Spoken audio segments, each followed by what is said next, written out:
సదాశివసమారంభాం వ్యాసశంకరమధ్యమాం అస్మదాచార్యపర్యంతాం వందే గురుపరంపరాం.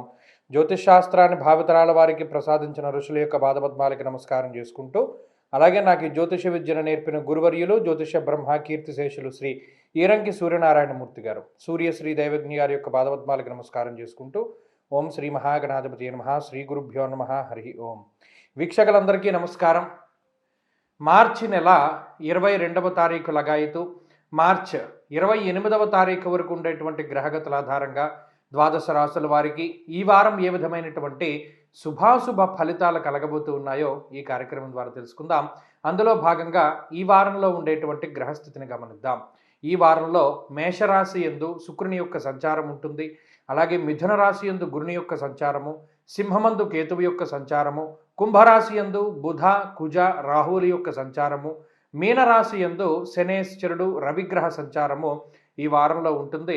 అలాగే ఈ వారంలో చంద్రుడు మీనరాశి మొదలు కర్కాటక రాశి వరకు సంక్రమణం చేయబోతూ ఉన్నారు. ఇటువంటి పరిస్థితుల్లో ద్వాదశ రాశుల వారికి ఈ వారం ఏ విధమైనటువంటి ఫలితాలు కలగబోతున్నా తెలుసుకుందాం. అందులో భాగంగా మొదటిది మేషరాశి.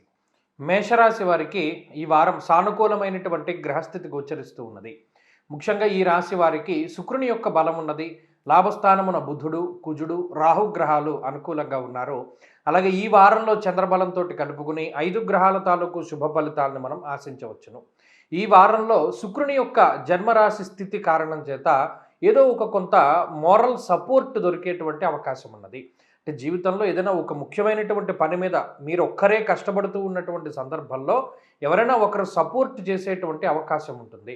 అలాగే అనవసరమైనటువంటి ఖర్చుని కానీ, లేదా మీకు తెలిసి ఇది మనం ఖర్చు పెడుతున్నాం, దీనివల్ల మనకు ఉపయోగం లేదు అని తెలిసి ఖర్చు పెడుతున్నటువంటి పరిస్థితుల్లో అటువంటి ఖర్చు నుండి బయటపడగలుగుతారు. లేదు శుభమూలకంగా ధనాన్ని వ్యయం చేయవలసి వచ్చినప్పటికీ అటువంటి ఖర్చు నుండి కొంత బయటపడుతూ ఆ ఖర్చు పోగా తిరిగి సంపాదించుకుంటూ మీరున్నటువంటి లోటు బడ్జెట్ నుండి కొంత రికవరీ అవుతూ ముందుకు వెళుతూ ఉంటారు మేషరాశి వారు. అనగా గత 2-3 వారాలుగా ఏవైతే మీరు ధనాన్ని ఖర్చు పెట్టి ఉన్నారో వాటిని తిరిగి సంపాదించుకునేటువంటి ప్రయత్నంలో ఉంటారు. ఇక ఖర్చు అనేటువంటిది ఆగుతూ ఉంటుంది. అయితే ఈ వారంలో ప్రధానంగా స్థానచలనానికి అవకాశం ఉంటుంది. స్వస్థాన నాశనం చేయవ బంధురోగో ధనక్షయం అన్నారు.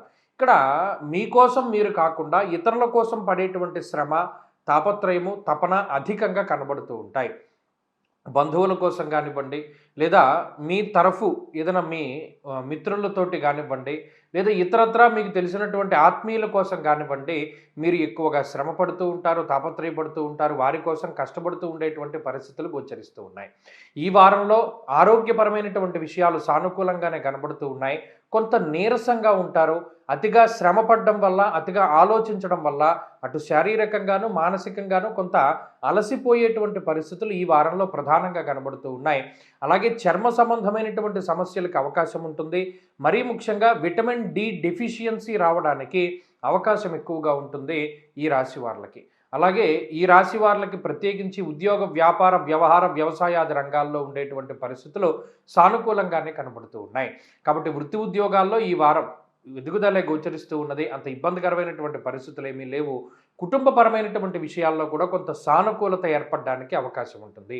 మేషరాశి వారు ఈ వారంలో మరింత అనుకూలమైనటువంటి ఫలితాలని సాధించడానికై ఎక్కువగా ఈ రాశివారు సూర్యారాధన చేస్తూ ఉండడం చెప్పదగినటువంటి సూచన. ఈ వారంలో కలిసి వచ్చేటువంటి రోజు శుక్రవారంగా చెప్పవచ్చును. అదృష్ట సంఖ్య 2, అదృష్ట వర్ణము తెలుపు. తదుపరి వృషభ రాశి.